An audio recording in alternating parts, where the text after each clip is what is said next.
and one of the girls says, "This is the man Mummy cries about every night." He hears it and is shocked when he discovers the truth. Rainy days in New York were never kind to Wesley Cole. He was standing at the corner of Fifth Avenue, his Italian suit soaked despite the small shelter provided by the building's awning. Rain cascaded down the tempered glass of the commercial tower behind him, as though the sky itself were pouring out weeks' worth of pent-up water. Wesley raised his arm once more, trying to catch the attention of a taxi. But the yellow cabs went by full of passengers or simply ignored the drenched executive. His leather briefcase, purchased in Milan on his last business trip, was starting to darken around the edges from the relentless dampness. "Never carry an umbrella," his father always said, "and you'll never depend on anything but yourself." That advice, like so many others from old James Cole, proved useless when he needed it most. Work had consumed him for the last 72 hours. 3 days locked in a conference room, conducting the acquisition of a smaller but promising company. Wesley ran his own tech firm, which had grown from a tiny shared office into an empire occupying an entire 3 floors of the building behind him. In the past year, the company's stock had tripled in value, making him not just wealthy, but powerful. Yet none of that seemed important right now, drenched to the bone. Water running down his face as though the sky were trying to wash away everything he had built. His thoughts were interrupted by the muted glare of headlights from a taxi that finally stopped. Wesley stepped forward, hand already raised in thanks, when he realized the car was already occupied. The taxi stopped a few yards to his right, and the back door opened. That was when he saw her, Nina.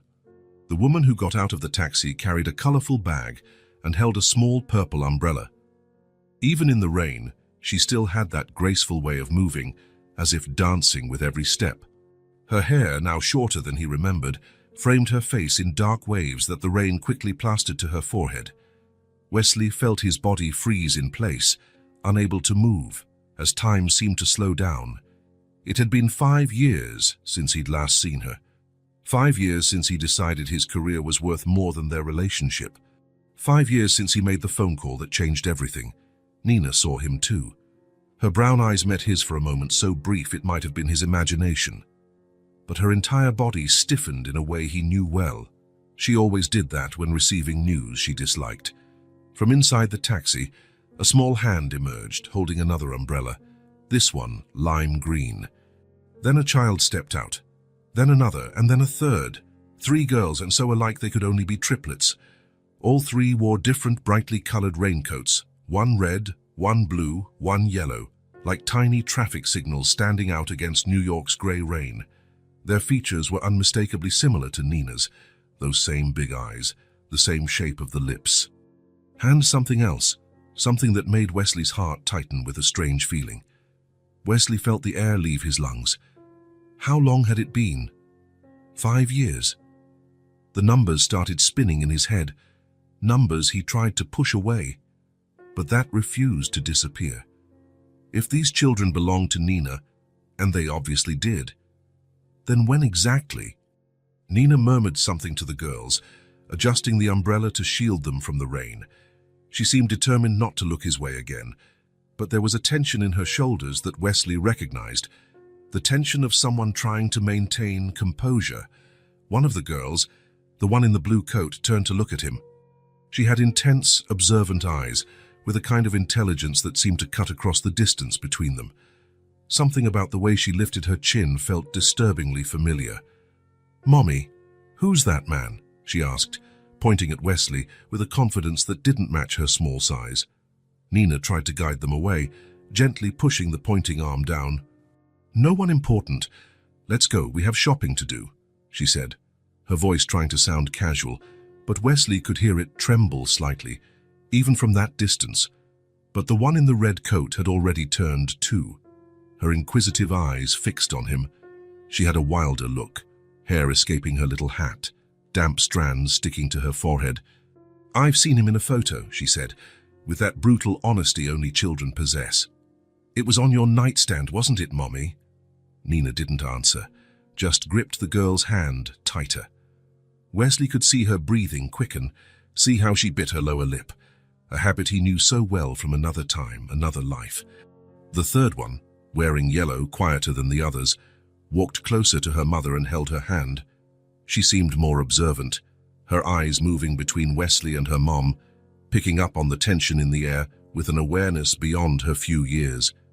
"That's the man who makes Mommy cry every night," she declared, in a voice so clear it cut through the sound of the rain like a sharp arrow.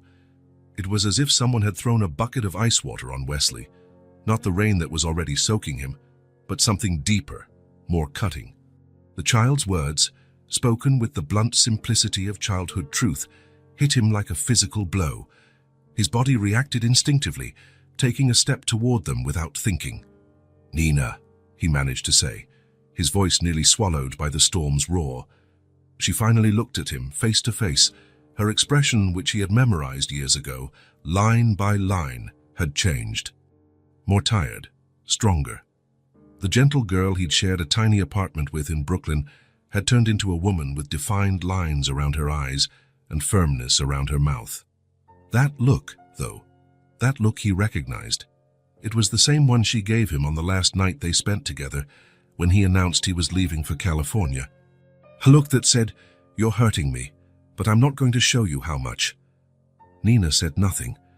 She just looked at him, and in that gaze Wesley saw 5 years of lonely nights, muffled cries into pillows, doubts and anger, and worst of all, a pain he had caused and then fled from, leaving her to deal with it alone. The girl in the blue coat tugged at Nina's sleeve. "Mommy, I'm hungry," she said, breaking the moment's tension. Nina blinked, as though waking from a trance, and turned her attention to her daughters. "Come on, girls," Nina said, her voice controlled, forcing itself to sound normal for the children. "We need to buy ingredients for dinner." Without another word or another look, she turned and began to walk away, the 3 small, colorful figures following her like ducklings after their mother. The girl in the blue coat looked over her shoulder one last time, her eyes fixed on Wesley with a curiosity that made him shiver. There was something in that gaze, something so familiar it hurt. The taxi drove off, splashing rainwater around his expensive Italian shoes, which now seemed absurdly costly and pointless. Drops trickled from the tip of his nose, from the edge of his chin, like involuntary tears his body shed for him. Wesley stood there, motionless under the downpour that now pounded his head with full force. His phone vibrated in his pocket, most likely his assistant asking where he was, when he'd be back at the office, what decisions needed to be made. His unread emails were surely piling up, executives waiting for his approval to move forward with a multi-million-dollar deal. He didn't answer. None of that mattered now. His feet started moving almost of their own accord, not toward the office, not toward another cab, but following the path Nina and the 3 girls had taken.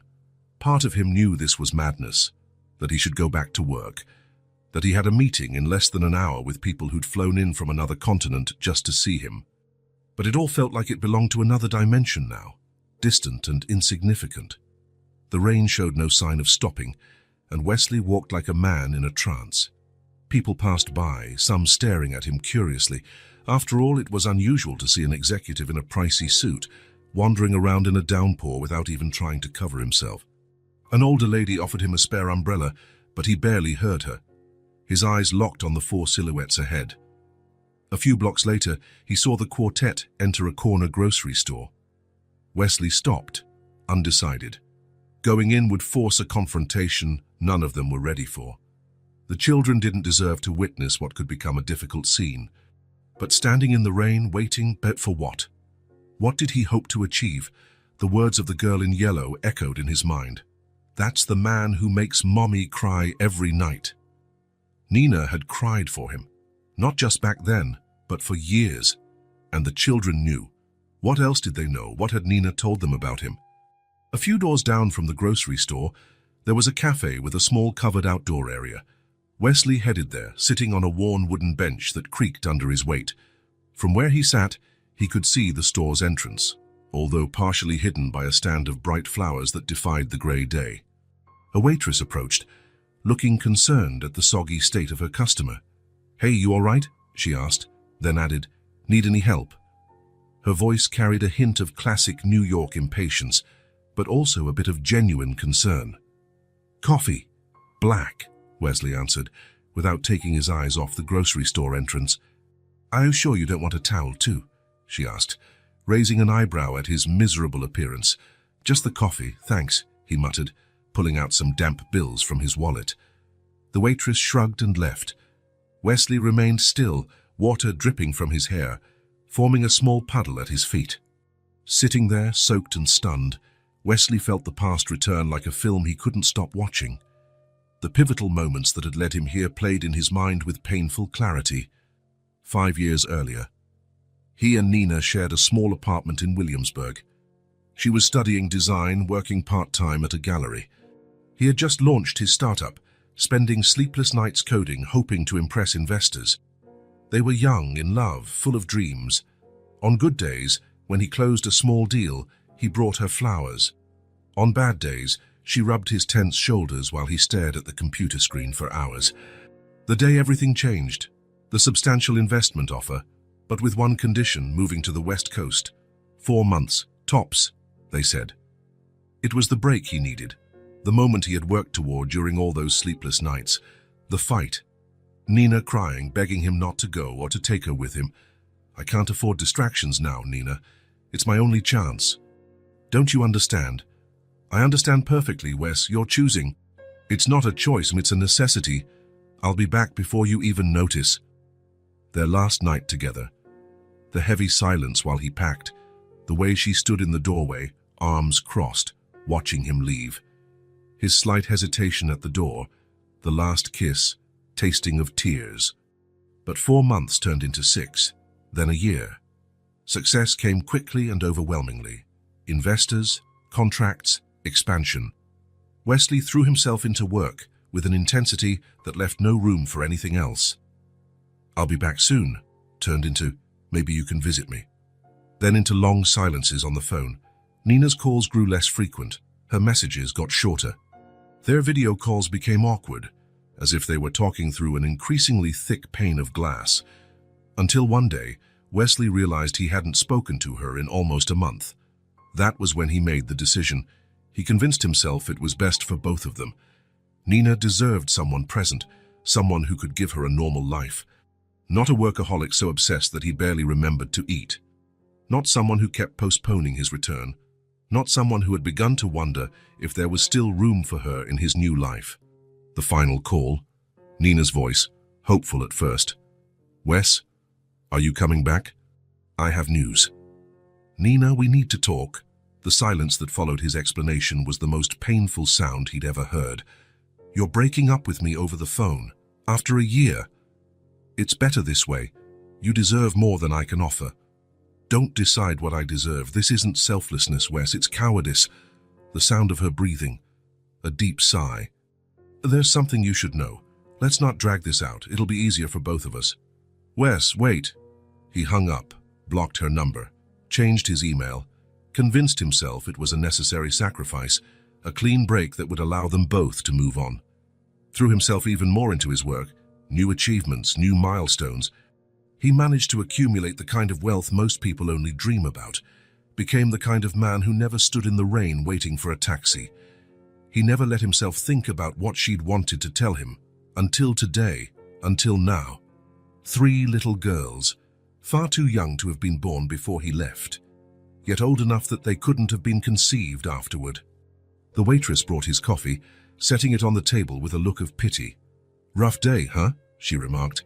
Wesley nodded, not really hearing her. His eyes stayed locked on the grocery store entrance, as if he feared Nina might slip away from his life again if he so much as blinked. How much time passed? 20 minutes? An hour? The world seemed to slow down, like the rain fell in slow motion. Wesley didn't drink his coffee. He didn't answer the messages that kept making his phone buzz. He stayed there, unmoving, while his mind calculated and recalculated. Wesley stared at his computer screen. 3 days had passed since the encounter in the rain. 3 days of obsession, of compulsive searching for answers.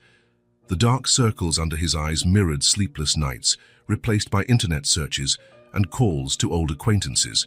His office, normally immaculate, was a mess. Empty coffee cups, takeout wrappers, scribbled papers. On the glass wall separating his office from the rest of the floor, post-it notes were stuck everywhere, attempts at organizing the puzzle that now consumed his mind.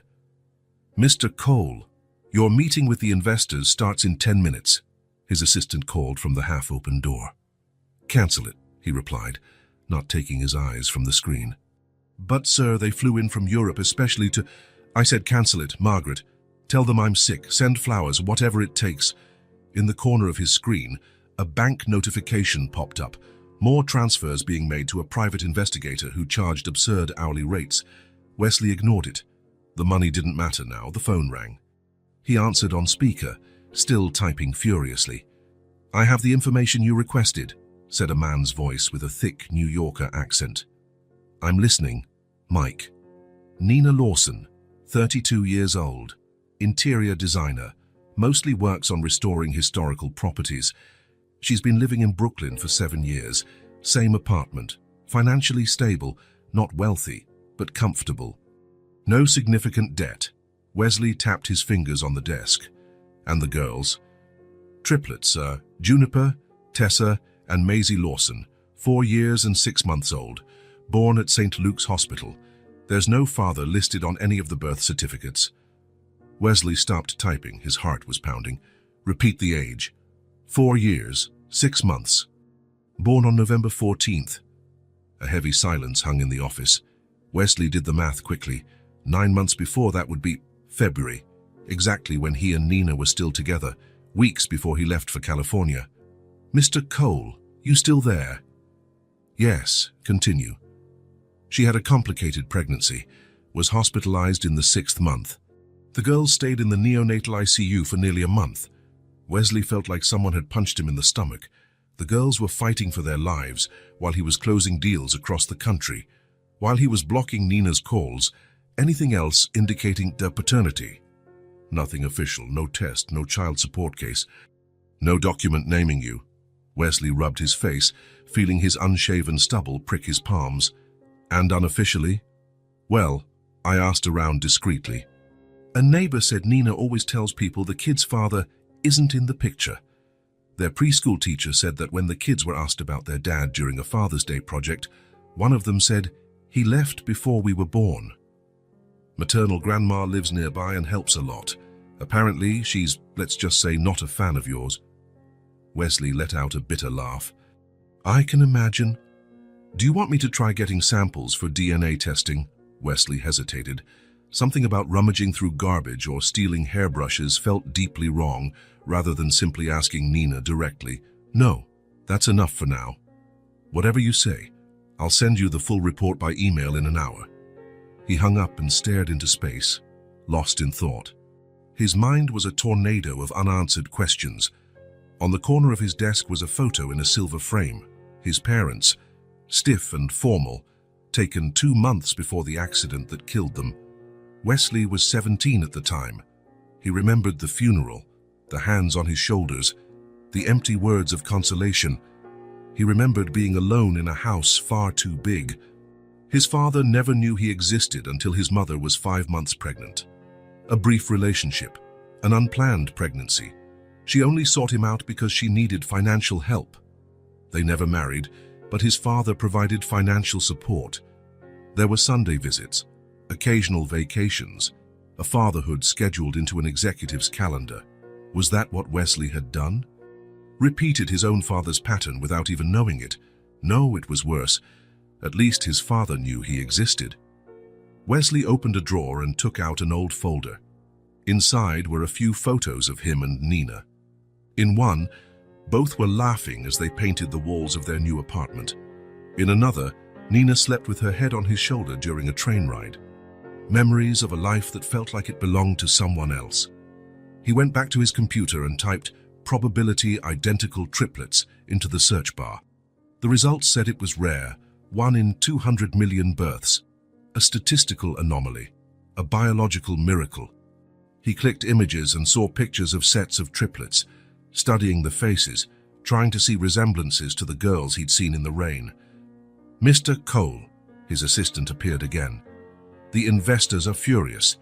Mr. Takahashi is demanding to speak with you personally." Wesley didn't respond. Instead, he picked up his phone and showed her a photo he had taken discreetly the previous day. Nina and the three girls leaving a building. "Who do they look like to you, Margaret?" His assistant, unsettled by the question, examined the photo. "The girls. Well, they look a lot like their mother, obviously, but..." She narrowed her eyes. "They have something of you, too. In the shape of their faces, and this one has your exact smile." Wesley nodded slowly. It wasn't just his imagination. Then, the piercing look of one, the determined chin of another, the way the third tilted her head when observing something, tiny reflections of himself. There was no concrete proof, no scientific confirmation, only circumstances, coincidences, physical similarities. But his heart already knew. The official report arrived, packed with data, dates, photos, and medical history his money had illicitly purchased. Wesley stared at the documents, that heap of information that still left the main question unanswered. Was this his legacy? A private report full of doubts, investigating children who might be his, who had grown up without him even knowing they existed. Wesley closed the laptop decisively. The doubt ended now. It was time to do what he should have done 5 years ago. Talk to Nina, because even without an official test, he already knew. He felt it in the clutch of his chest when he saw those three girls. He felt it in the thunder of emotion when he heard, "That's the man who makes mommy cry every night." He knew that, with or without scientific proof, these children were his, and that there was a mountain of missed moments between them that no amount of money could ever buy back. Wesley spotted the brick apartment building in the distance, an older structure, one of those New York keeps in certain neighborhoods as stubborn relics of the past. 4 floors, a small set of stairs leading to the main door, iron grates on the ground floor windows. The taxi dropped him at the corner as requested. Even from that distance, he could see a few potted plants by the entrance and a child's bike chained to the railing. A simple place, but well cared for. The kind of place people call home. So different from his penthouse apartment, with panoramic views and impersonal decor chosen by a hired designer. Wesley paused for a moment, took a deep breath, and checked the address on his phone once more. Apartment 3B. He straightened his coat, feeling the heavy envelope in his inner pocket. Inside were copies of the report he'd received, containing everything he'd uncovered about Nina and the triplets. He started walking toward the building, each step feeling like an irreversible decision. He was used to business meetings that determined the future of entire companies, but he had never felt the weight of a walk like this. Reaching the entrance steps, he paused again. Should he have called first? Sent an email? A message? All options felt absurdly inadequate. How do you announce your return to someone's life after 5 years of silence, especially when that someone may have had your children? The door to the building was slightly ajar. Wesley pushed it and entered a small lobby. There was no doorman, just a row of mailboxes on the right wall and a staircase on the left. He looked for Nina's name on the mailboxes and found it. N. Lawson, 3B. He climbed the stairs slowly, trying to organize in his head what he would say. 2 flights, then 3.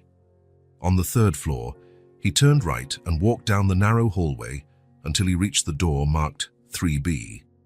He hesitated again. Through the door, he could hear children's voices and a TV show or cartoon. Laughter. Life. He knocked 3 times, firmly but not aggressively. The sound of the TV inside the apartment faded, and he heard footsteps approaching. The door opened just a few inches, held by a security chain. Nina's brown eyes appeared in the gap, first surprised, then cautious. "What are you doing here?" she asked in a tense whisper. "We need to talk," Wesley replied, keeping his own voice low. "We have nothing to talk about," Nina said, starting to close the door. "Please, 5 minutes." The door stopped closing. Nina remained silent for a few seconds, then sighed. "Wait here." The door closed completely. Wesley heard movement inside the apartment, Nina speaking words he couldn't make out, followed by the sound of another door closing. A few moments later, the front door opened again, this time without the chain. Nina stepped into the hallway, shutting the door behind her. She was wearing jeans and a simple blouse, her hair in a messy bun, no makeup. More beautiful than he remembered. "They're watching cartoons in my room," Nina explained, crossing her arms defensively. "You have 3 minutes." Wesley nodded, accepting the limitation. "How are they?" he asked, genuinely interested. Nina raised an eyebrow. "Is that it? You show up after 5 years to ask how they are?" "No, How do you think they are, Wesley? They're happy, healthy children in spite of you, not because of you." Her words hit him like stones, precise, painful, true. "I didn't know," he finally said. "I didn't know about them." Nina let out a bitter laugh. "Of course you didn't. You hung up when I tried to tell you, blocked my number, changed your email, vanished completely." "I know. And there's no justification for that." "No, there isn't." A heavy silence fell between them. On the other side of the door, a child's laughter could be heard. "They're my daughters?" Wesley finally asked, although he already knew the answer in his heart. Nina's face flickered slightly, as if the question itself were insulting. "Yes," she replied simply. Wesley closed his eyes for a moment, absorbing the impact of that single word.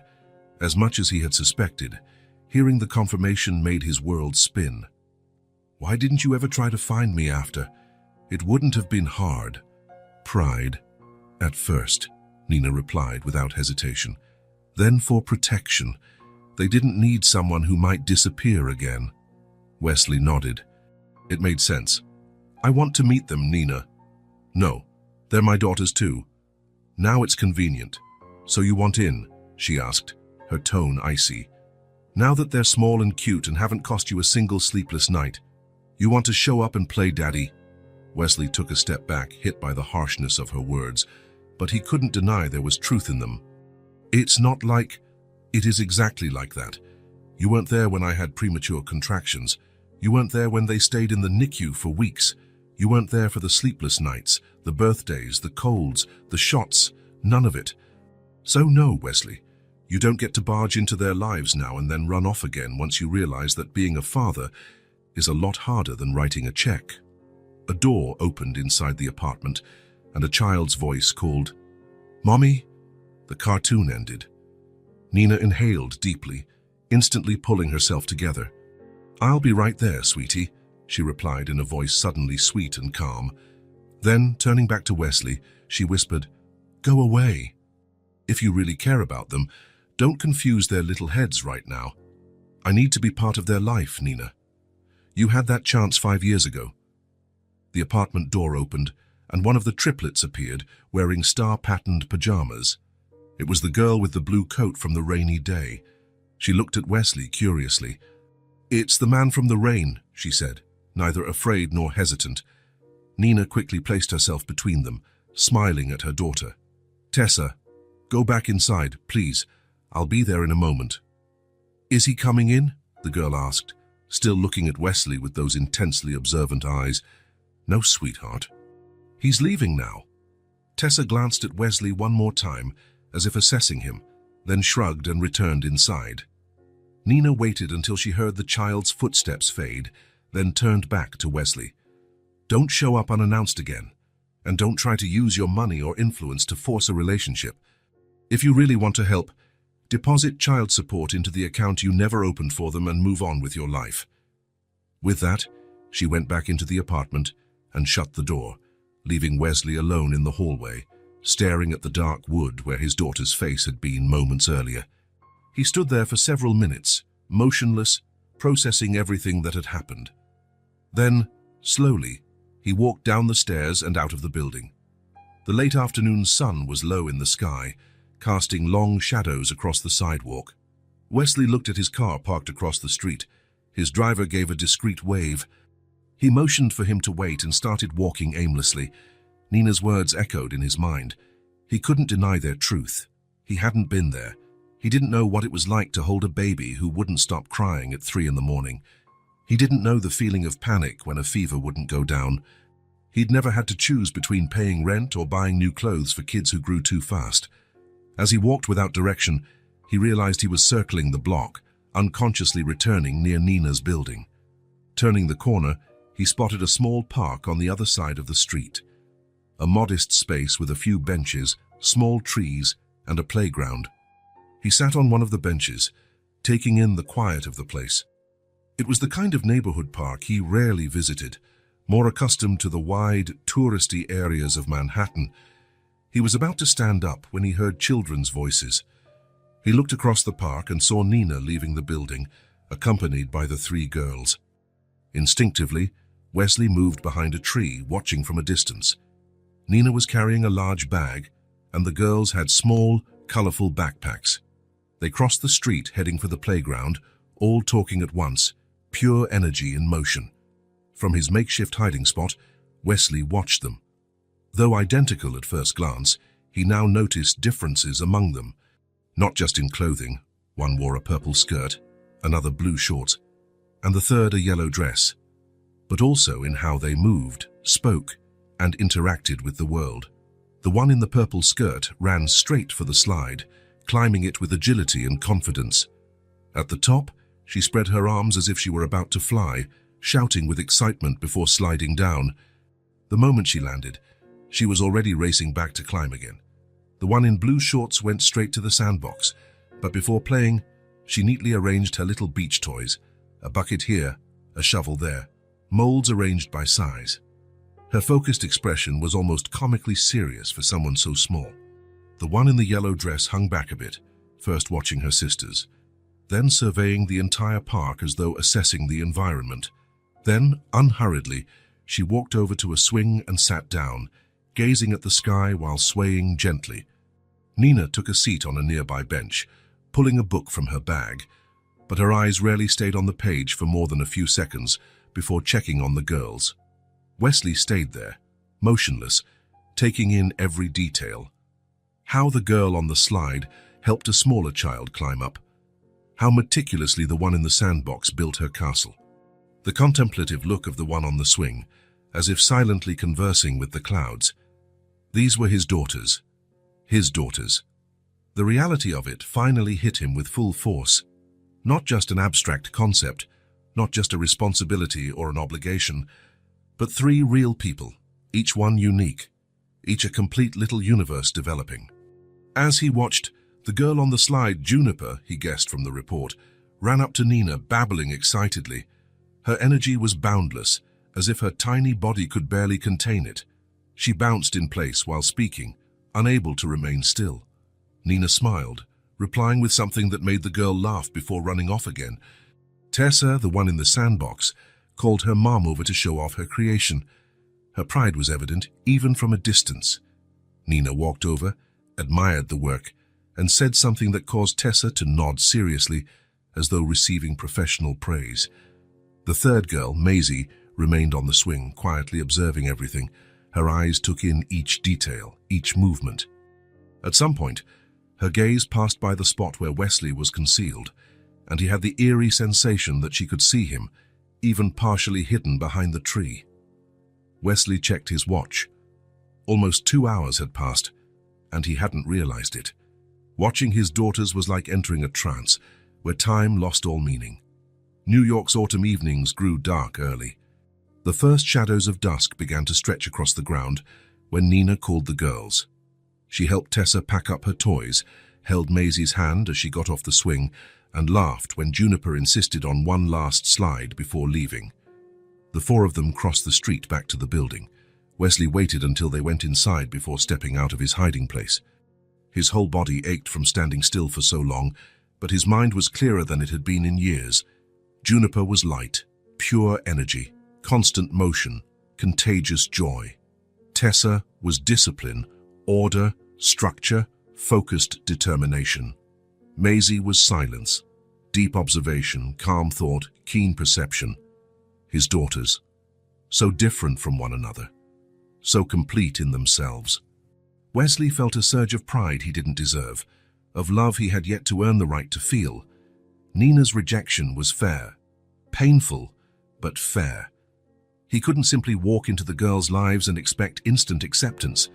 He couldn't fix 5 years of absence with one visit or an expensive gift. This would take time, patience, consistency. qualities he had never needed to cultivate in his professional life, where immediate results were the norm. Wesley took his phone out of his pocket and called his driver. "You can go, Frank. I'll stay a while longer and catch a cab later." "Are you sure, sir?" "Yes. And tomorrow, pick me up at 3 in the afternoon, not in the morning." He hung up and sat again on a bench in the park, looking toward the building where his daughters were likely having dinner, taking baths, brushing their teeth, listening to bedtime stories. An entire routine he had never been part of, but that was going to change. No matter how long it took, no matter how many rejections he faced. Wesley Cole, the man who never gave up on a deal and turned failures into empires, would not give up on his daughters. He would come back, every day if necessary. He would watch from afar, learn their rhythms, their personalities, their likes and dislikes. Not with the hurry of an executive used to tight schedules, but with the patience of someone who understands the priceless value at stake. Because for the first time in his life, Wesley wanted something money couldn't buy, something his influence couldn't arrange, something his power couldn't create. He wanted to be a father, a good father. And he was willing to wait for the privilege. Wesley sat on the same park bench from where he had been observing the family for the past 2 weeks. Next to him was a package wrapped in simple blue paper. Inside were 3 identical books. It hadn't been easy picking them. He'd spent hours in a children's bookstore in Midtown, lost amid bright shelves, flipping through covers and pages. The clerk had tried to help, but how could he explain that he was looking for something for 3 girls he didn't really know, whose tastes he was clueless about, whose lives he had missed? He finally found a story about a girl who discovers a secret garden, a classic his own mother had read to him when he was a child, before the business world swallowed up the simplicity of bedtime stories. Now, watching the window of apartment 3B, Wesley did the math. Nina left every morning at 8:30 to take the girls to preschool. They returned around 4 in the afternoon. That time window was perfect. At 9 o'clock, when he saw the small group cross the street, Wesley waited until they vanished around the corner. Then, he quickly crossed over to the building. He got in without difficulty. After 2 weeks of observation, he had noticed that the front door was rarely locked during the day. He climbed the stairs quickly, heart pounding. He knew what he was doing felt strange, even intrusive, leaving anonymous gifts at someone's door. If it were anyone else, she might call the police. But he wasn't just anyone. He was the father of those children, however absent he had been. He reached the 3rd floor and walked to the door of apartment 3B. For a moment, he hesitated. What if Nina saw this as harassment? What if she simply threw the books away? It didn't matter. He had to start somewhere. He set the package on the floor, right in front of the door, where it would be impossible to miss. No note, no signature, just the 3 identical books wrapped together. He hurried back down the stairs and out of the building without looking back, blending into the flow of New Yorkers on the sidewalk. For the rest of the day, he couldn't concentrate. He cancelled 2 meetings and spent hours staring out his office window, imagining the girls' reactions when they found the package. The mere thought that, at that exact moment, his daughters might be holding something he had chosen for them filled him with a tightness in his chest he'd never felt before. It was a new feeling, unlike anything he had experienced, bigger than ambition, more intense than achievement. It was connection, even if fragile, even if one-sided. The next day, Wesley returned to his observation spot in the park earlier than usual. He had to know whether the package was accepted or discarded. At 4:05, he saw Nina round the corner with the 3 girls. His heart soared when he noticed each of them carrying an identical book, the red cover gleaming in the afternoon sun. Juniper bounced along as usual, flipping through the pages as she walked, nearly tripping over her own feet. Tessa held hers carefully, like a precious treasure, her finger marking her current page. Maisie simply clutched hers to her chest, as though it were a teddy bear. Nina walked just behind them, watching with an expression Wesley couldn't make out from a distance. She didn't look angry. He took that as a relief, maybe confused, maybe resigned. They entered the building, and Wesley stayed on the bench, a slow smile forming on his face. They had accepted his gift, all 3 of them. The following week, Wesley was back at the same place, same time. This time, Juniper was reading aloud from the book as they walked. She spoke theatrically, her hands gesturing, bringing the story to life. Tessa and Maisie listened attentively, occasionally interrupting with questions or comments. Nina, as always, walked a little behind, overseeing. But there was something different about her face that day, a softness that hadn't been there before. Her eyes were no longer cold stones but deep wells of contained emotion. Wesley felt an inexplicable wave of gratitude. She could have thrown the books away. She could have told the girls they came from a distant aunt or a kind teacher. She could have banned them from reading them at all, but she hadn't done any of that. Somehow, on some level, she had allowed this tiny thread of connection to form. A silent yes, almost imperceptible, but definitely there. In the weeks that followed, Wesley continued his vigil. The girls took the books to the park. Juniper acted out entire passages, transforming the simple wooden bench into a magical garden. Tessa drew maps of the garden from the story, carefully reproducing each detail. Maisie watched butterflies and bugs on the lawn as if searching for her own secret garden. One particularly clear day, from his usual bench, Wesley witnessed something that made his heart stop. Nina was reading to the girls. Her own copy of the book. He had left a fourth one in the package, never imagining she would actually keep it. They were all sitting on a large blanket spread over the grass, the girls leaning forward, absorbed in the story their mother read. He could hear fragments of her voice carried by the breeze. "When you plant a seed of joy." Something inside him bloomed at that moment, like the garden in the story. A space that had remained closed and neglected now received the first rays of sunlight after a long winter. That night, for the first time in years, Wesley dreamed. Not about acquisitions or mergers, not about growth charts or financial reports. He dreamed of a garden where 3 little girls ran among wildflowers, their laughter echoing like music. And he was there, kneeling in the rich soil, planting something precious, something that would grow for years, decades, something that no fortune could buy. When he woke, Wesley understood what had changed. For the first time since he'd discovered the girls, he no longer felt that desperate urgency to make up for lost time, to force an immediate relationship. Now there was patience, the kind of patience gardeners know well, a deep understanding that some things can't be rushed, that some seeds need time to germinate, that some flowers only bloom when they're ready. The girls had accepted his gift. Nina had allowed it. That was enough for now. The first silent yes, the first half-open door, the first planted seed. The books had been just the beginning.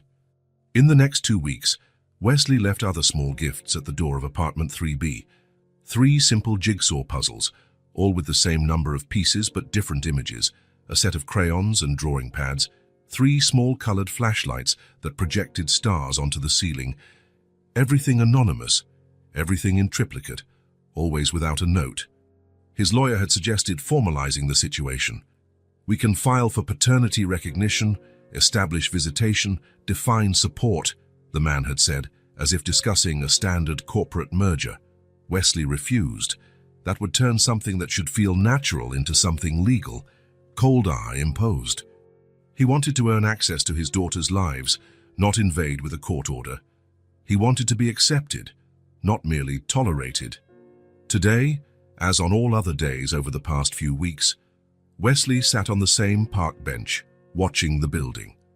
It was a sunny Saturday, the kind of day that made New Yorkers flock outside to enjoy the good weather before autumn gave way to winter.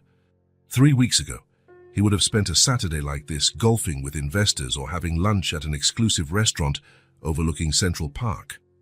Now, he was sitting on a worn-out bench in jeans and a simple shirt, hoping to catch a glimpse of 3 little girls who didn't even know who he really was. At some point, he took a rubber ball he'd bought at a convenience store out of his pocket and began tossing it idly, just to occupy his hands. It was red and blue, the kind that bounces high when thrown on the ground. The building's front door opened, and Wesley straightened on the bench. Nina came out first, followed by the triplets, all wearing shorts and t-shirts, light clothes to enjoy the unexpected autumn warmth. As always, he observed the subtle differences among them. Juniper wore a unicorn print shirt and purple shorts. Tessa had her hair pulled back in a neat ponytail and wore blue shorts with a plain white tee. Maisie, in yellow shorts, had a small flower tucked behind her ear. The girls were carrying something Wesley couldn't quite see from a distance. It seemed to be, yes, the books he had left for them. His heart skipped a beat. They were still reading them weeks later. The small group crossed the street toward the park, but instead of heading to the playground as usual, the girls ran to the open, grassy area on the left. Nina sat on a nearby bench, taking a book from her bag. She seemed more relaxed today, less on guard, allowing the girls a bit more freedom. Wesley continued tossing the ball up and down, trying to appear casual. The girls had sat on the grass, each with her book, forming a small circle. He could hear their high-pitched voices drifting through the air, but not enough to discern the words. And then the unexpected happened. The ball slipped from his hand, bounced high, and rolled toward the girls. Wesley stood up immediately, but hesitated. If he went after the ball, he'd have to approach them. Nina would see him, and maybe that would ruin everything. Perhaps it was better to just leave the ball. Too late. Juniper had already noticed the red and blue ball rolling toward her. She jumped up and grabbed it, then looked around for the owner. Her eyes locked with Wesley's, and he saw the exact moment of recognition on her face. It was the man from the rain, the man who watched from afar. For a moment, Wesley hoped she would simply throw the ball back and return to her books. Instead, to his surprise, Juniper started walking toward him, holding the ball, an inquisitive smile lighting up her face. "Is this yours?" she asked when she was close enough. Wesley nodded, unable to speak at first. It was the first time he'd heard one of his daughters speak directly to him, without the filter of distance. "Sorry, it got away," he finally managed to say. Juniper looked at the ball in her hands, then at him, assessing. "You're the man from the rain," she stated, not as a question but as a fact. Wesley swallowed hard. "Yes, that's me." "Are you following us?" she asked, with that direct honesty only children have. "No," he answered quickly, then corrected himself. "Maybe a little. I live nearby." Juniper seemed to accept that explanation without question. She glanced over her shoulder at her sisters, who were still sitting with the books, now watching the interaction with interest. "Wanna play?" Juniper asked, raising the ball. Wesley's heart felt like it was going to explode in his chest. An invitation, a small, precious invitation into their world. "I'd love to," he replied, getting up from the bench. Juniper flashed a wide grin and ran back to her sisters. Wesley followed, acutely aware that Nina was surely observing, but not daring to look in her direction. The other two girls stood up when Juniper approached. Wesley stopped a few steps away, worried about scaring them. "He's gonna play with us," Juniper announced, as though it were the most natural thing in the world. Tessa, always the cautious one, eyed him with curiosity and a bit of reserve. "Mom said not to talk to strangers," she reminded them. "But he's not a stranger," Juniper insisted. "He's the man from the rain, and he lives close by." Wesley felt a wave of panic. At any moment, Nina could step in and stop this. At any moment, he could lose this fragile chance. "So your sister is right," he said, crouching to their level. "You shouldn't talk to strangers. My name is Wesley. What are your names?" "I'm Juniper," said the girl with the unicorn shirt. "This is Tessa, and that's Maisie. We're triplets." "Triplets?" Wesley feigned surprise. "That's really special." Maisie, who had been observing quietly, took a step forward. "Did you give us the books?" she asked in a soft but clear voice. The question caught him off guard. How did she know? He cast a quick glance at Nina, who was now standing but hadn't come over yet. She was just watching, tense, letting things unfold. "Why do you think that?" he asked carefully. "Because you look at us the way the books look," Maisie replied, with a childlike logic that disarmed him completely. Wesley felt something warm and liquid forming behind his eyes. He blinked quickly. "Yes," he finally admitted, "it was me." Tessa, who was still holding her book, took a step closer. "Thank you," she said formally, like a tiny grown-up. "I really liked Mary. She's organized like me." It was the first time anyone had thanked Wesley for something not related to money or power. He couldn't even recall it happening before. The impact of that simple thank you was greater than any applause he'd ever received after a corporate speech. "You're welcome," he replied, his voice slightly choked. "Let's play," Juniper insisted, bouncing the ball on the ground. They formed a circle, and Juniper explained the rules of a game she seemed to be inventing on the spot. Something about throwing the ball and naming an animal before passing it along. The game began simply, with Wesley tossing the ball gently and naming common animals. Soon, though, Juniper started hopping while throwing. Tessa demanded they list animals in alphabetical order, and Maisie giggled every time Wesley tried to catch particularly tricky throws. Within minutes, he was completely absorbed in the game, forgetting that they were being watched, forgetting everything except these three little girls before him. He missed a particularly high ball and fell onto the grass, laughing, much to the girls' delight. "You're really bad at this," Juniper declared amid laughter. "So bad," Wesley agreed, sitting up on the grass. "I'll need more practice." "We can teach you," Tessa offered, in that serious tone that seemed to be her trademark. "I'd love that," he replied honestly. Then he felt a small hand touch his. Maisie had come to sit beside him without him noticing, and now she held his hand, examining it as if it were a fascinating object. "Your hands are big," she observed. "I guess they are," Wesley said, almost afraid to move, worried any motion might make her pull away. Maisie kept holding his hand, apparently content with the contact. Juniper, unable to stay still for long, started running in circles around them, humming a made-up tune. Tessa sat on the other side of Wesley, still clutching her book. "How did you know we'd like these books?" Tessa asked, looking at him with those eyes that seemed to see more than they should. "It was a guess," Wesley answered. "My mother used to read that story to me when I was little." "Does your mum still read to you?" Juniper asked, pausing her running for a moment. "No," Wesley said, smiling sadly. She's not here anymore." "Did she go to heaven?" Maisie asked, still holding his hand. "Yes," he confirmed. "A long time ago."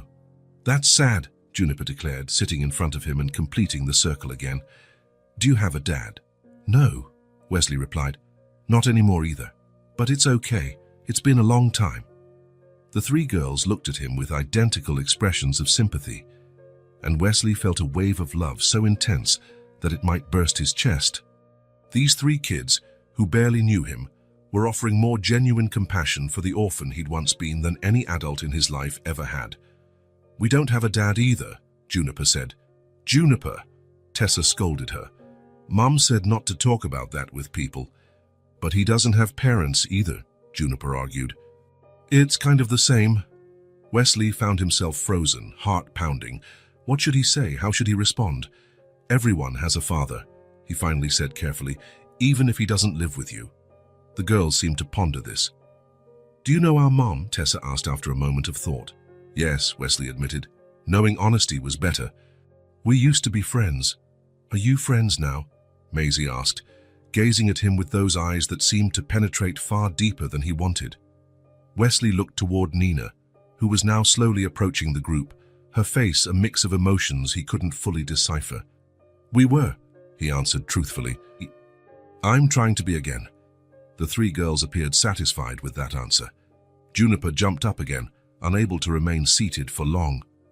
"Let's play more," she exclaimed, grabbing the ball. Nina arrived just then. Wesley braced for a confrontation, for her to pull him away. To his surprise, she just stood there, observing. "Mom!" Juniper cried excitedly. "This is Wesley.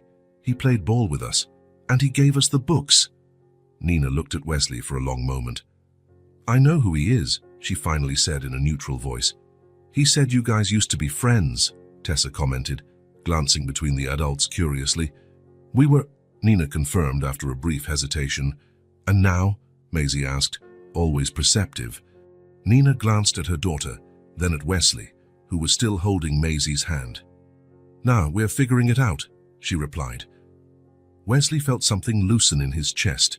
It wasn't forgiveness, it wasn't full acceptance, but it was space, it was possibility. "Girls, it's almost snack time," Nina said. "Can Wesley have a snack with us?" Juniper asked immediately. "Not today," Nina replied gently but firmly. "We have to go to Grandma's house, remember?" The girls gathered their books and belongings, looking disappointed. "Maybe another day," Nina added, surprising both Wesley and the girls. "Promise?" Juniper asked, looking at her mother with pleading eyes. "We'll see," Nina answered diplomatically. Tessa approached Wesley, who was now standing. "Thanks again for the books," she said. "Will you come back tomorrow?" "If your mom doesn't mind," Wesley replied, looking at Nina. Nina held his gaze for a moment, then gave a barely perceptible nod. 3:00, she said, "at the playground. Not more than an hour." Wesley felt a surge of gratitude so strong it nearly made him dizzy. "Thank you," he said sincerely. Maisie, who still hadn't let go of his hand, gave it a small squeeze before finally releasing it. It felt like sealing a deal, a silent promise. "Bye, Wesley," Juniper shouted, already running toward the park exit. "See you tomorrow," Tessa said, following her sister at a calmer pace. Maisie just smiled, a small smile more apparent in her eyes than on her lips, before trailing after her sisters. Nina gave Wesley one last look, somewhere between caution and reluctant acceptance, before heading after the girls. Wesley stood there for a long time, watching them go. His entire body seemed to pulse with a new energy. For years, his life had been defined by what he acquired, what he accumulated, what he built from a distance. Today, for the first time, he experienced what it meant to truly take part, not control, not direct, not influence, but simply be present, vulnerable, authentic. A simple game of catch on the grass. A small hand wrapped around his, a genuine thank you for something that truly mattered. He was no longer the distant man, the watcher, the stranger in the rain. For the first time since he'd bumped into Nina on that rainy afternoon, Wesley Cole was simply a man taking part in the lives of 3 little girls. A man who threw a ball, who laughed, who missed catches, who tumbled, who hugged. A man trying to learn how to be a father. And tomorrow, at 3:00, he would get another chance to keep learning. 3 weeks had passed since that first ball game in the park. 3 weeks of almost daily meetups, always at the same time, always at the same place. 3 weeks in which Wesley had become a constant presence in the triplets' afternoons. A routine fell into place more naturally than he could have predicted. At 3:00, Wesley would arrive at the park. By 3:10, Nina showed up with the girls. By 4:15, he'd say goodbye, promising to come back the next day. Nina rarely joined in their play, staying a few yards away, reading a book or working on her tablet, watching, always watching. He learned the name of every doll, each favorite story, each small fear. He learned that Juniper hated carrots, that Tessa arranged her colored pencils by size and hue, that Maisie whispered to butterflies when she thought no one was looking. Nina's initial reserve began to soften, not in big gestures, but in small concessions. A coffee offered on a cold day, a casual comment about Tessa's progress in reading, a reluctant smile when he tripped trying to show the girls how to do a somersault. It was almost peaceful, almost normal. As if they were building a gentler version of reality, where the painful past was just a faded blur. But Wesley knew it was only temporary peace, built on shaky foundations. A house of cards that a strong gust could topple, because the truth hung between them, unspoken but ever present. He had left once, he could leave again. That Friday afternoon, Wesley arrived at the park a few minutes early, as usual. He brought 3 little bundles of recycled paper he had prepared following an online tutorial. He wanted to show the girls how to plant sunflower seeds in the paper and then transfer them directly into soil. To his surprise, Nina was already there, sitting on a bench alone, without the girls. His stomach tightened immediately. Something had changed. "Where are they?" he asked as he approached, trying to keep his voice casual, masking the sudden fear that she had decided to end their meetings. "They're with my mother," she said, indicating the bench beside her. "We need to talk." Wesley sat down, placing the seed paper package next to him. His entire body felt tense, bracing for whatever was coming. This was it, the end of the unspoken truce, reality catching up with the fragile bubble of normalcy they'd created. "I'm listening," he said, meeting her gaze directly. Nina took a deep breath as though preparing to plunge into deep waters. "This isn't easy for me," she began, watching a group of pigeons pecking a few yards away. "Seeing you with them, seeing how much they like you." Wesley nodded, waiting for the blow. "They talk about you all the time now," Nina went on. "Wesley said this. Wesley showed us that. You've become this big hero in their eyes." He felt equal parts pride and fear at her words. "Is that bad?" he asked, uncertain. Nina finally looked at him, her eyes full of complex emotions. "It could be," she said honestly. "They like you, Wesley, and if you leave again, it will destroy something that took years for me to rebuild." He felt the weight of those words slam into him like stones. It wasn't about him, he realized. It was about them. About the damage his absence could cause. "I'm not leaving," he said, with a conviction that rose from deep within. "How can I believe that?" Nina asked, and there was a vulnerability in her voice he rarely heard. "Last time, you said you'd be back in 4 months. Then you just disappeared." Wesley looked at his own hands, hands that had signed multi-million-dollar contracts, shaken the hands of powerful CEOs, but had never cradled his daughters as babies. "I was a different person," he said at last, "young, ambitious, selfish. I thought success was all that mattered, that money would make up for everything I left behind." He paused, searching for the right words. "I found out I was wrong the hard way." Nina studied his face for a long moment, as if seeking something specific in his expression. "And now," she asked, "what's different now?" "Everything," Wesley replied simply. "I'm here to stay, Nina. I'm not the man who walked away for a chance at success anymore. I'm not the man who put work above all else." He took a deep breath. "Now I'm who I should have been all along. Present." Nina continued to watch him, her eyes never leaving his. "Present," she repeated, testing the word. "It's easy to be present for a few weeks, Wesley. It's harder to keep it up when the novelty wears off, when they all come down with the flu at the same time and cry all night, when they fight and break things, when they need help with homework every single day, not just when it's convenient." He understood what she was doing, testing him, checking whether he truly grasped what he was getting into. "I have a lot to learn," he admitted, "but I want to learn. I want to be there for all of it, the hard parts, not just the easy ones." Something in Nina's gaze softened slightly. "You don't have to give up your entire life for them," she said, surprising him. "I know you have a company to run, responsibilities. I don't expect you to become a full-time dad overnight. But I want to," Wesley said, with a conviction he didn't know he had until that moment. "I've built an empire that can operate without me hovering every second. I have competent executives, managers, assistants. I'll work from home when necessary. I'll delegate more. I'll do whatever it takes." Nina looked at the sky for a moment, then back at him. "They're your daughters," she finally said, her voice calm but firm. "Not just biologically. They're parts of you that grew up without you. And now, they want you in their lives." Wesley felt the weight of that truth he already suspected, but which was now openly acknowledged between them. Not as an accusation or burden, but as a reality that had to be recognized before they could move forward. "I know," he said, his voice a little shaky, "and knowing that obligates me. It obligates me to be better." A silence settled over them, but it was different from the tense silences of before, more contemplative, almost companionable. "They ask about you," Nina said after a moment, "about who you are to them. It's time to tell them the truth, Wesley." He felt a chill run down his spine. The truth, hearing them call him Dad. It was what he wanted most, but it also terrified him. What if he wasn't good enough? What if he let them down again?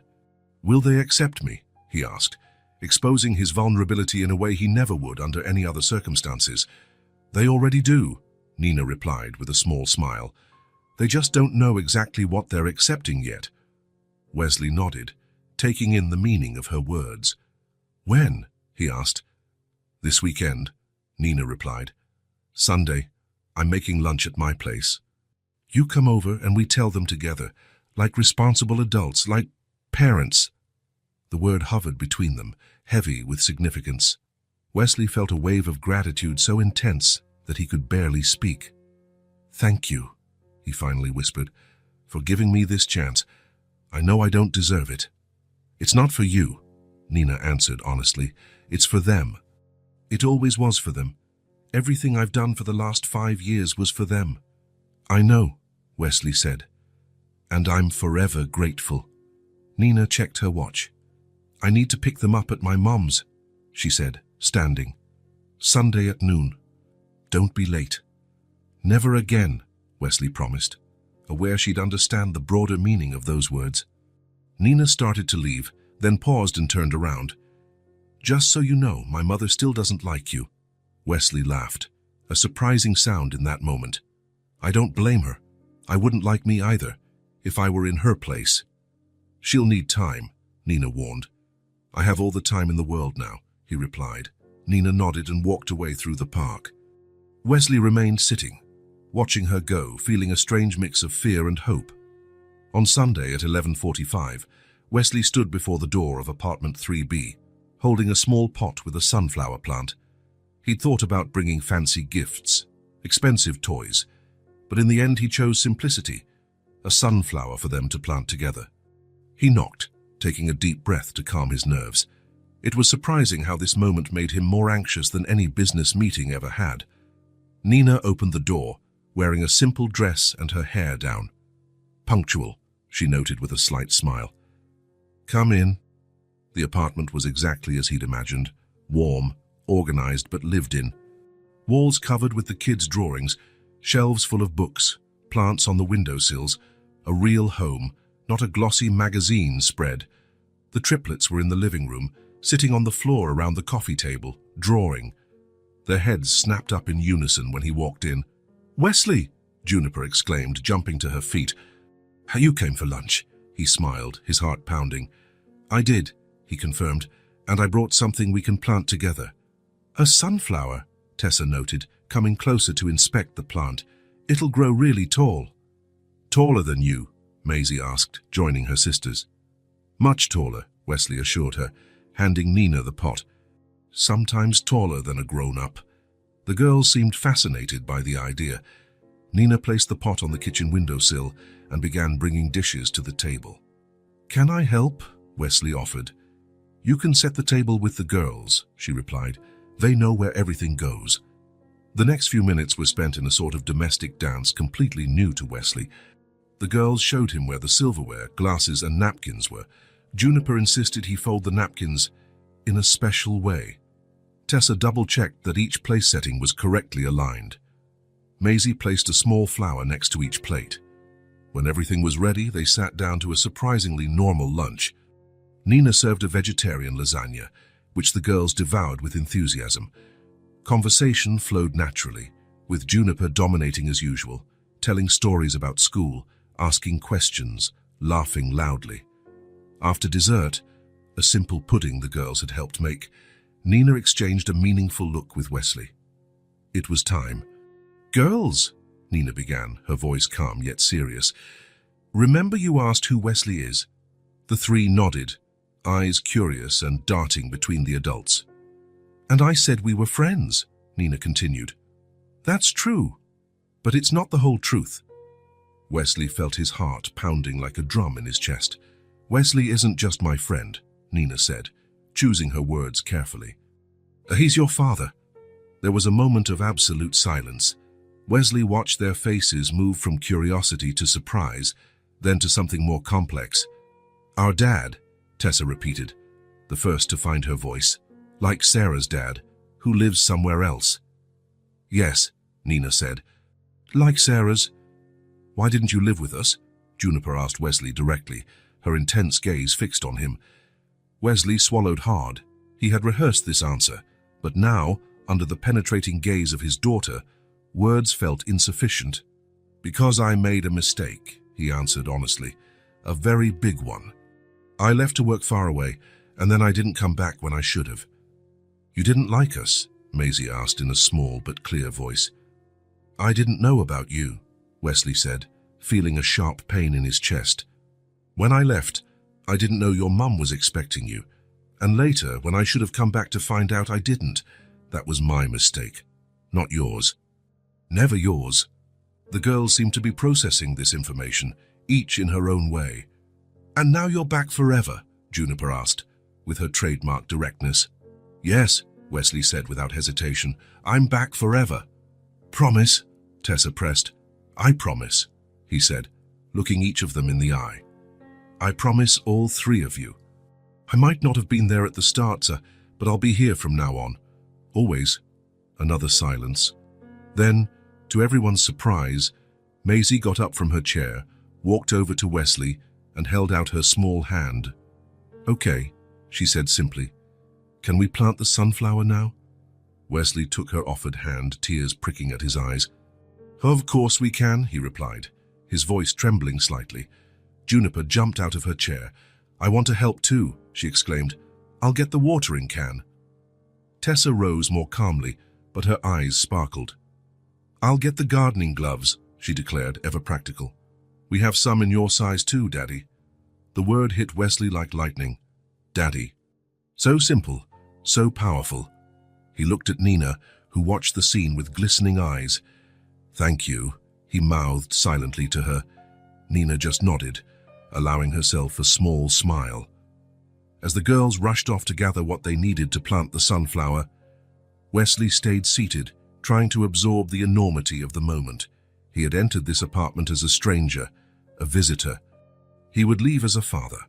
The weight of that truth was immense, but for the first time in his life it was a weight he did not want to put down, a weight that anchored him, gave him meaning, completed him. Now he knew, and knowing compelled him to be the father his daughters deserved. To never again run away, never again put work above family, never again choose the easy path. It compelled him to be better each day, for them, for Nina, and finally, for himself. 2 months had passed since Wesley officially became part of the triplets' lives as their father.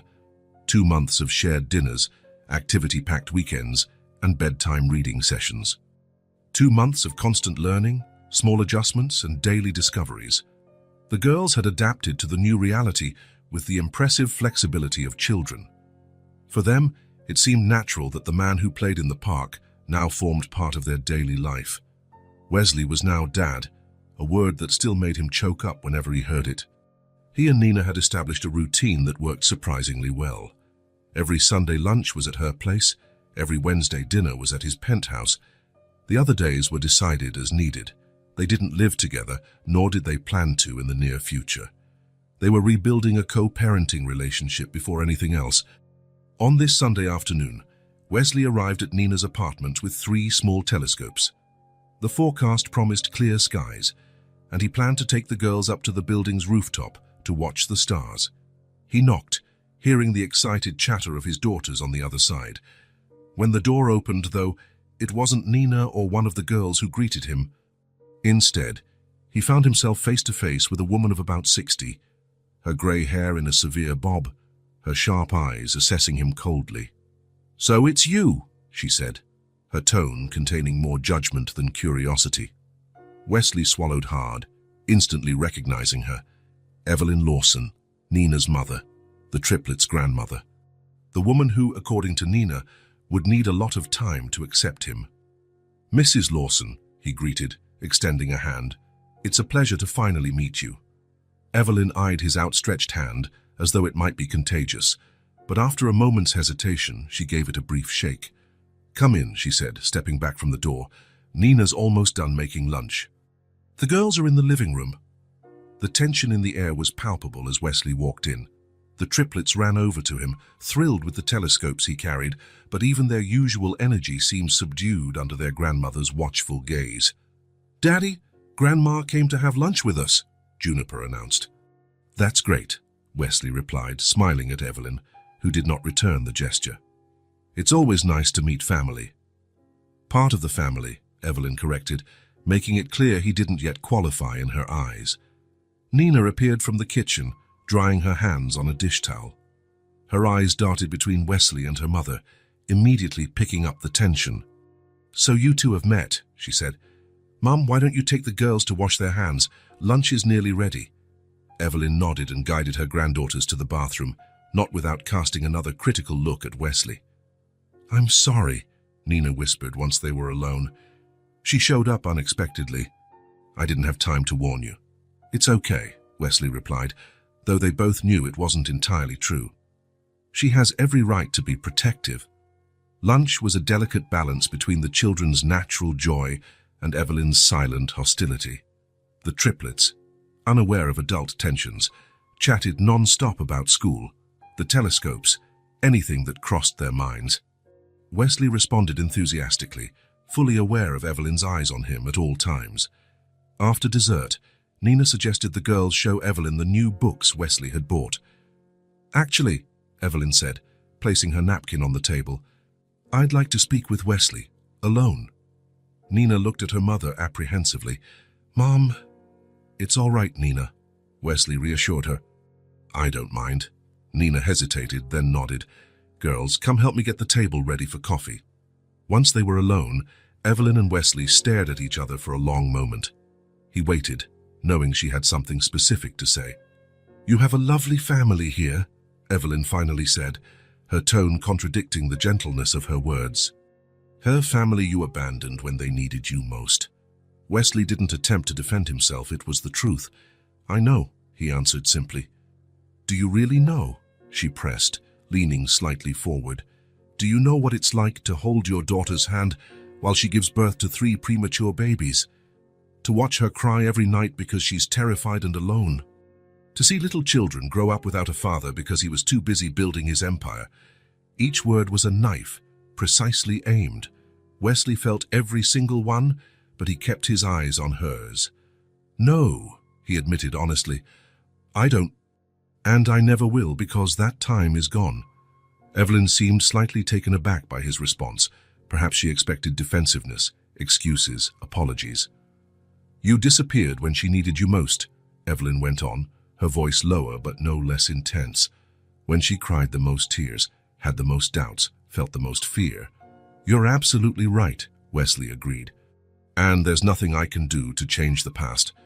All I can do is be here now and in the future. Evelyn studied him as though searching for deceit in his words.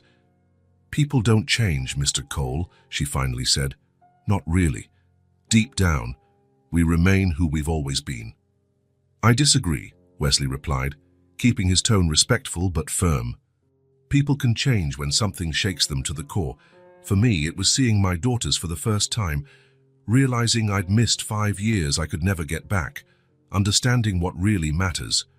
Before Evelyn could respond, Nina returned to the room with the girls. She looked from her mother to Wesley, sensing the tension. Everything okay? She asked, her tone making it clear she was ready to intervene if needed. Evelyn turned to her daughter. We were just laying some cards on the table, she replied. Nina glanced at Wesley, who gave her a subtle nod, indicating it was under control. Mom, Nina said, her voice surprisingly firm, I know you want to protect me, to protect the girls, but this time I decide if he stays, and I'm letting him. Evelyn stared at her daughter for a long moment, then shifted her gaze to Wesley. I sincerely hope you prove me wrong, she said, though her tone suggested she wasn't confident in that outcome. I hope so too, Mrs. Lawson, Wesley replied calmly. The triplets, sensing something important was happening, gathered close to their parents. Juniper, always the bravest, stepped forward. Grandma, don't be mad at Daddy, she pleaded, her small voice resolute. He makes really good pancakes. The simplicity of the child's logic broke through part of the tension. The corner of Evelyn's mouth almost twitched into a smile. Pancakes, huh? She asked, looking down at her granddaughter. Yes, with fruit inside, Tessa confirmed, chiming in. And he doesn't use too much syrup like Mommy does, Maisie added, always noticing the details. Evelyn looked at her 3 granddaughters, then at her daughter, and finally at Wesley. She remained stern-faced, eyes still full of suspicion. But there was something new now, a small crack in her wall, a tiny glimmer of possibility. We'll see, she said at last. It wasn't acceptance, it wasn't forgiveness, but it was room for him to prove himself, a narrow, hazardous path, but a path nonetheless. And for now, that was enough. Wesley had transformed the office in his penthouse into a space for the girls. pastel-toned furniture, shelves filled with books and toys, a large magnetic board on the wall for them to draw on, the perfect spot for weekends when they stayed with him. On this sunny Saturday, the triplets were playing on the penthouse's spacious terrace. Wesley had set up a table with paints, brushes, and large sheets of paper. He watched, fascinated by how each girl approached the task so differently. Juniper painted with fast, sweeping motions, vibrant colors spreading across the paper, sometimes spilling onto the table. Her hair had purple streaks where her fingers had absently touched it. She hummed as she worked, occasionally pausing to show off a detail or ask for feedback. "Look, Daddy, I made a rainbow unicorn," she exclaimed, holding up the sheet for him to see. "That's the most colorful unicorn I've ever seen," Wesley said, smiling at the vivid splash of colors that vaguely resembled an animal. "I love how you used all those colors together." Juniper beamed and went back to painting with renewed enthusiasm. Next to her, Tessa worked with intense concentration, the tip of her tongue peeking out of the corner of her mouth. Her paper was divided into precise sections, each containing a different element. A sun in one corner, perfectly spaced clouds, a house with symmetrical windows. "It's looking very organized, Tessa," Wesley commented as he moved closer. "I like how you planned everything out." Tessa nodded without looking up, focused on adjusting the house's roof to make it just right. On the opposite end of the table, Maisie worked quietly. Her paper showed only a few lines, seemingly random at first glance, but upon closer inspection, it revealed an abstract sketch of a face. It was surprisingly sophisticated for a child so young. Wesley studied it for a moment, drawn in by the expressiveness of the simple lines. "Maisie, this is incredible," he said, genuinely impressed. "You have real talent. You've captured so much emotion in just a few lines." Maisie's eyes lit up at the praise, a small smile appearing on her lips as she continued adding a few more strokes to the drawing. "Whose face is that?" Wesley asked, curious. Maisie looked at him with those eyes that seemed to see far more than they should. "It's you," she replied simply. Wesley felt his heart clench. Now he saw what should have been obvious, the strong jawline, the shape of the eyes, even the tiny scar near his eyebrow. "It's perfect," he said, his voice unsteady. "Can I hang it in my office when you're done?" Maisie nodded, appearing pleased, and returned to her work. Wesley stepped back slightly, observing the three of them. So different, so unique, despite their similar features. That was when he noticed Tessa had stopped painting and was looking at him with an expression he'd never seen on her before. Her eyes were narrowed, her lips pressed into a thin line. "Tessa, are you okay?" he asked, moving closer. She threw her paintbrush onto the table, smearing the carefully constructed painting. "You always praise Maisie," she burst out, her voice trembling with emotion. "Such talent, so amazing. And you only play with Juniper. So fun, so funny." Wesley felt like he'd been punched in the gut. He saw tears forming in his daughter's eyes, tears she was desperately trying to hold back. "And me," Tessa continued, words rushing out. "I'm just organized. That's all. I'm never special." The other two stopped what they were doing, looking on with expressions of surprise. Juniper seemed confused, Maisie worried. Wesley felt a twist in his chest, physical pain at the obvious hurt on Tessa's face. He knelt beside her, scrambling for the right words. This was uncharted territory. None of his parenting books had prepared him for this. "Can I give you a hug?" he asked gently. Tessa hesitated, then nodded ever so slightly. Wesley wrapped his arms around her, feeling her small body gradually relax against him. When he pulled back, he saw that she was still fighting tears.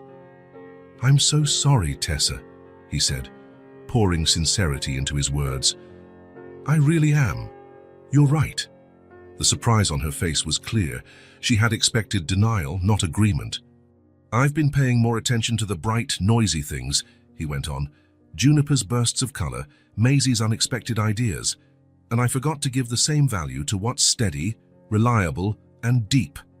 Wesley picked up her painting, studying it with fresh appreciation. "Your organization isn't just organization. It's your amazing mind at work, planning, creating order out of chaos. It's how you think, how you see the world. It's a superpower, Tessa. and I've been a fool not to notice it sooner." Her eyes widened as she took in his words. "I promise I'll do better," Wesley vowed. "Because loving you three doesn't mean giving out equal praise or attention. It means seeing each of you for who you really are, listening to what each of you needs." He looked at all three girls, including them in his next words.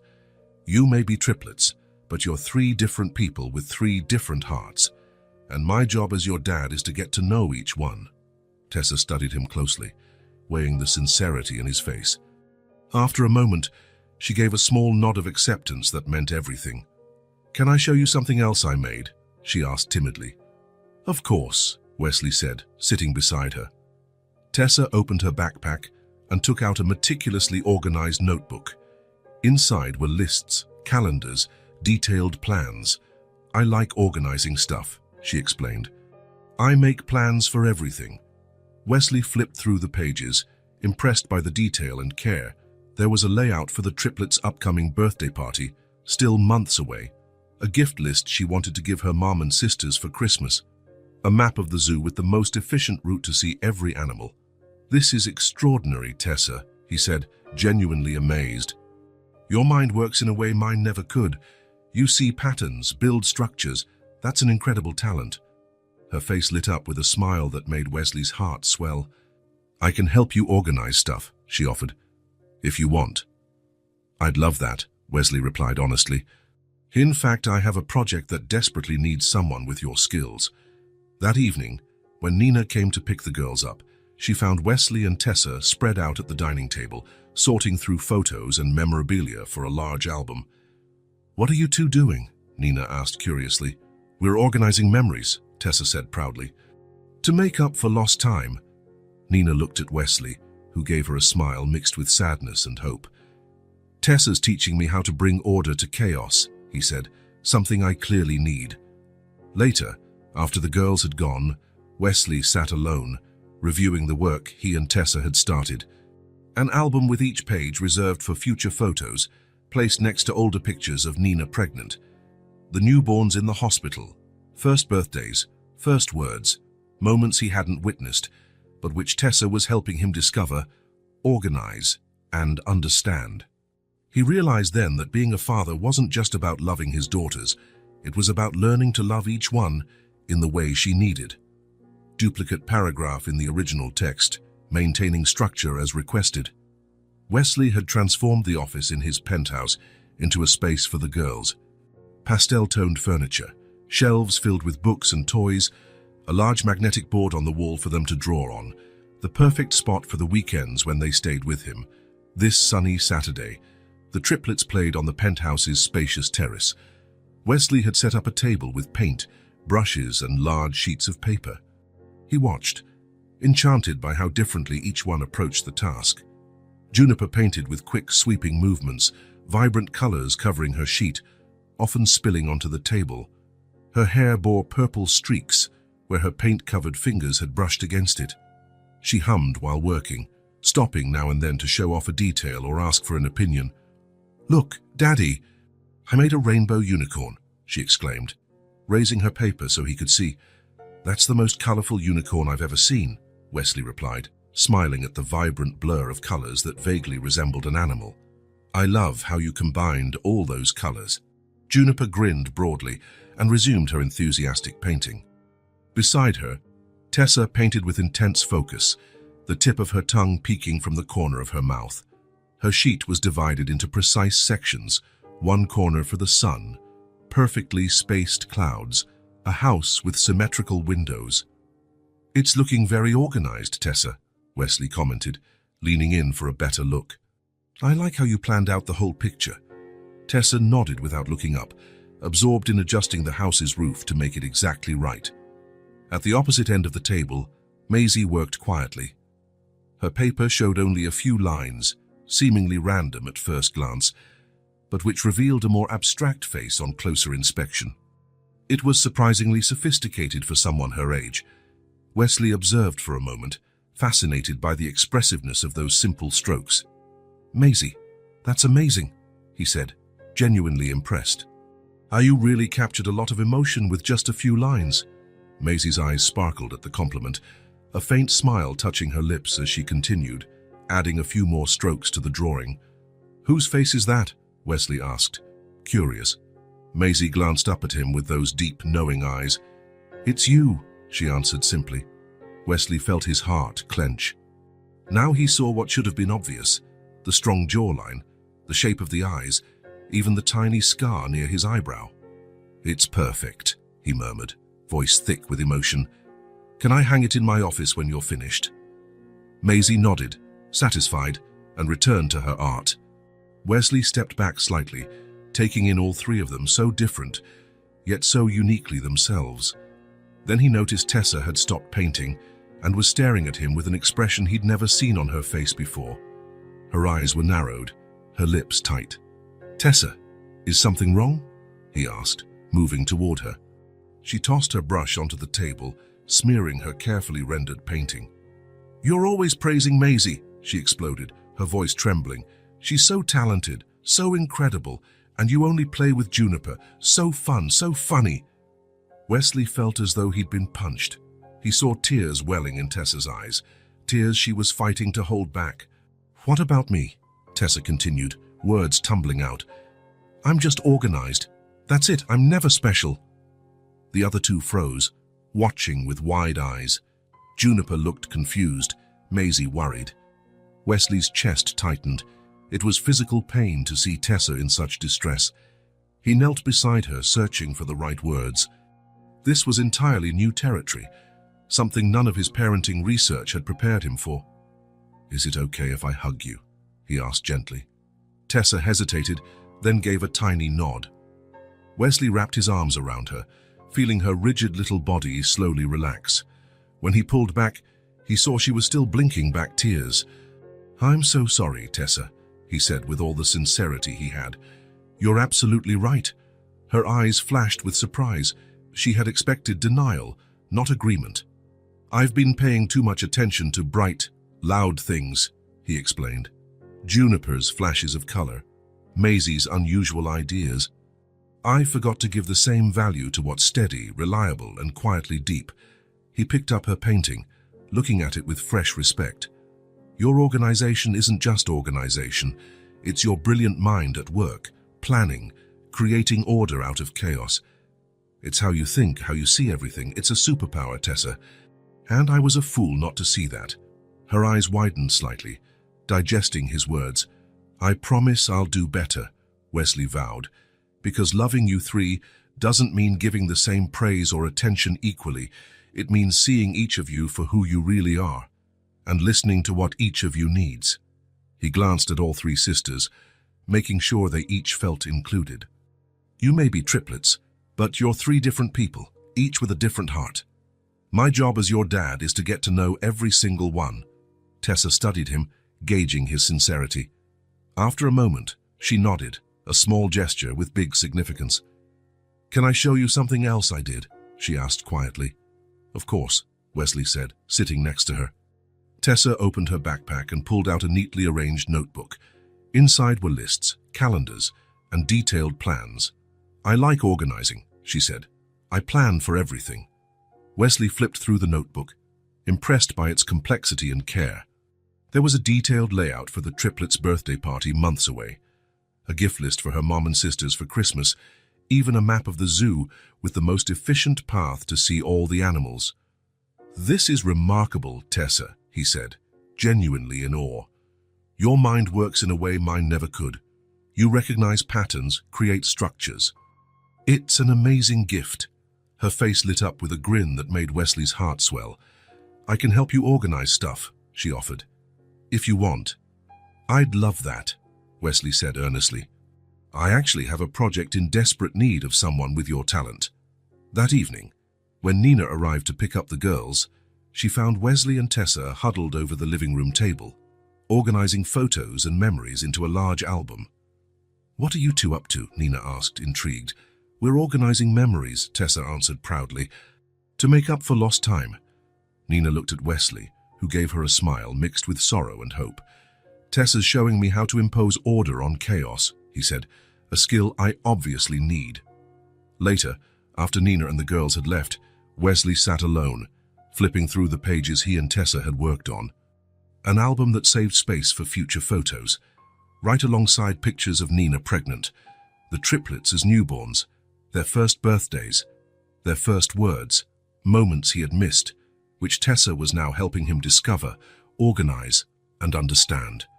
He realized then that being a father wasn't just loving his daughters, it was learning to love them in the ways each one needed.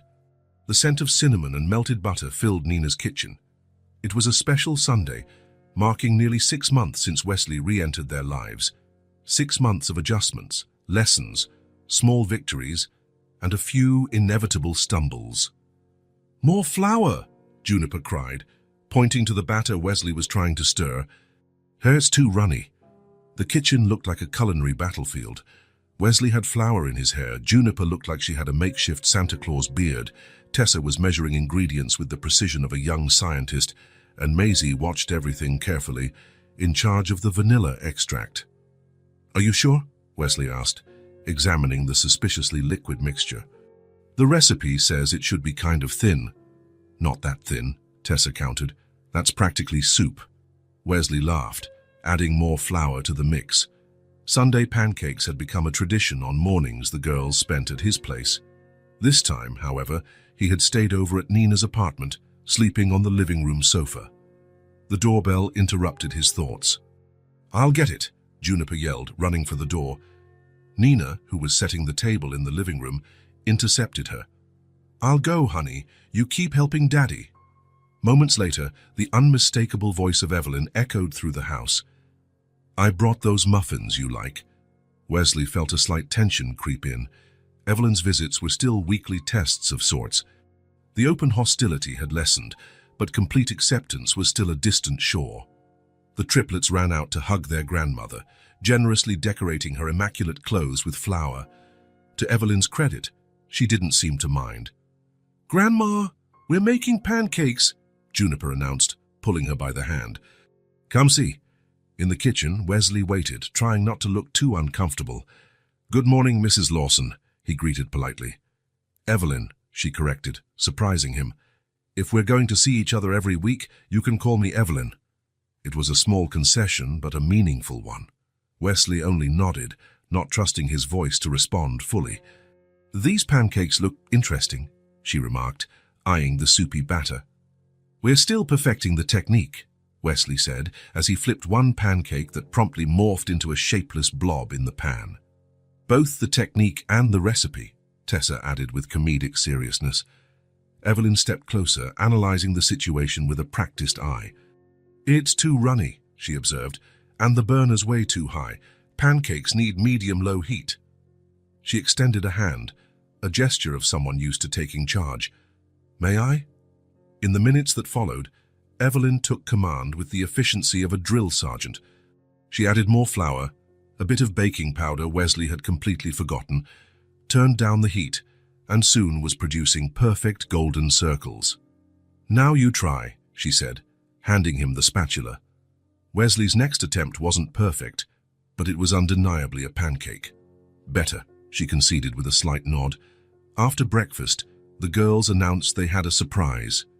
They dragged chairs and pillows into the living room, creating a makeshift stage. "You can sit down," Juniper declared. "The show's about to start." Tessa, always the organizer, stepped forward when everyone was seated. "Our presentation is called Our Family," she announced solemnly. "It's a school project about who lives in our hearts." Wesley felt his chest tighten. Next to him, Nina straightened, equally intrigued. Juniper jumped in front, holding up a colorful drawing. "I'll start. This is Mommy." The paper showed Nina with a big smile and dark hair. "She takes care of us, makes yummy food, and lets us sleep in her bed when there's thunder." Tessa went next with a meticulously colored picture. "This is Grandma Evelyn. She bakes muffins, tells stories about when Mommy was little, and always brings presents when she visits." Wesley saw Evelyn's face soften, her eyes gleaming with contained emotion. Maisie then stepped forward, holding her drawing with both hands. "This is Daddy," she said softly but clearly. "He came back to us. He makes weird pancakes, tells silly jokes, and takes us to see the stars." Wesley swallowed hard, looking at the drawing showing a tall figure with a huge smile. He felt Nina's hand brush his briefly, an instant of mutual understanding. Finally, all three held up a large sheet they had obviously worked on together. It showed a house with 4 hearts inside, 3 small, 1 larger, and 4 figures holding hands. "And this is our family," they announced in unison. A moment of emotional silence followed. Nina was the first to recover, standing up to applaud. Wesley and Evelyn joined in. "We have presents," Juniper exclaimed, running off to the bedroom. They gave Wesley a special drawing, 4 hearts inside a little house. On the back, and each girl had printed her name in unsteady handwriting.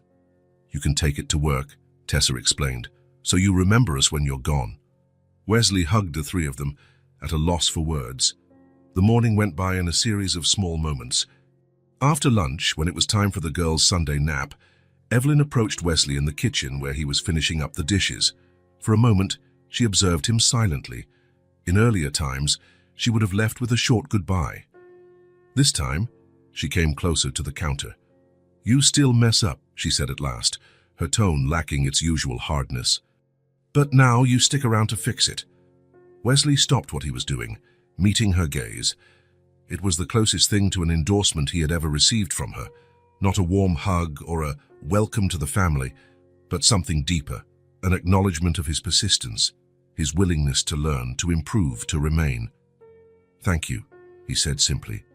"Next Sunday, I can teach you the proper pancake recipe," she offered, adjusting her scarf. "If you'd like. I'd like that very much." After Evelyn left and Nina briefly went out for a client meeting, Wesley sat on the couch flipping through a magazine. He heard soft footsteps and saw Maisie come in, rubbing her sleepy eyes. Without a word, she climbed onto the couch and snuggled against him as if it were the most natural thing in the world. "Couldn't sleep?" he asked quietly. "I dreamed about stars," she murmured, yawning. Wesley wrapped his arm around her, amazed at the child's effortless trust.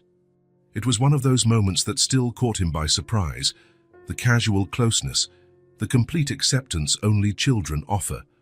A few minutes later, as Maisie was drifting back to sleep, she opened her eyes briefly. "Mommy doesn't cry anymore," she whispered, with that startling clarity she sometimes had. Wesley felt a lump in his throat. "Me neither," he whispered back. Maisie smiled before returning to slumber. Wesley stayed still, soaking in the warmth of that little body and the bond that had been denied both of them for so long. When Nina came back, she found them like that. Wesley on the couch with Maisie asleep on his lap. A look of peace on his face she had never seen before. Their eyes met. Nina said nothing, but her shoulders relaxed from a tension she might have carried for years. And at last, she smiled, not just with her lips, but with her entire being. A smile starting at her shoulders and rolling through her like a wave of relief. Wesley was no longer the man who left, the one who put success first.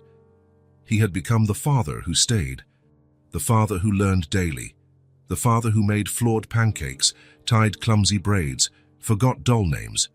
But who was there? Every day. He hadn't become a father the day he found out about them. He became a father the day he chose to love and remain. When he understood that true commitment lies in small daily acts, in the steadiness that builds trust step by step. In a love that, once it finds fertile ground, grows its roots deeper each passing day. If this